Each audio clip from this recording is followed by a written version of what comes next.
ಯಾರೋ ಮಾಡಿದ್ಯಪ್ಪನ ನಾನೇ ಮಾಡ್ದೆ ಅಂತ ನಿನ್ ತಲೆ ಮ್ಯಾಗ ಹಾಕೊಂಡು 15 ವರ್ಷ ನರಕದಾಗಿದ್ದು ಬಂದ್ಯಲ್ಲ. ಅಯ್ಯ ಅಯ್ಯ, ನೀನ್ ನನ್ನ ಮಗ ಅಲ್ಲ ಕಣೋ, ದ್ಯಾವ್ರು ದ್ಯಾವ್ರು ಕಣೋ. ನಾನು ಯಾವ ದೇವ್ರವ? ಹೋಲಿಯವನ ಕುಲಾನು ನೋಡ್ದೆ, ತುತ್ತನ್ನ ಹಾಕಿ ಪ್ರೀತಿಯಿಂದ ಬೆಳೆಸೋರಲ್ಲ ನನ್ನ ಒಡೆಯ. ಅವರು ದೊಡ್ಡ ಮನಸ್ಸ, ನಮ್ಮ ಭಾಗದ ದೇವ್ರು. ಸಾಕಪ್ಪ ಸಾಕು, ಇನ್ನು ಎಷ್ಟು ಅಂತ ನಿನ್ ಋಣದ ಬರ ನನ್ನ ತಲೆ ಮ್ಯಾಗ ಒರೆಸ್ತ್ಯಾ.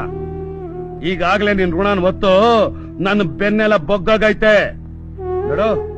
ಇನ್ನ 100 ಜನ್ಮ ಎತ್ತಿದ್ರು ನಿನ್ ಋಣ ತೀರ್ಸಕ್ಕಾಗಲ್ಲ ಕಳ್ಳ. ಒಡೆಯ ಮುತ್ತ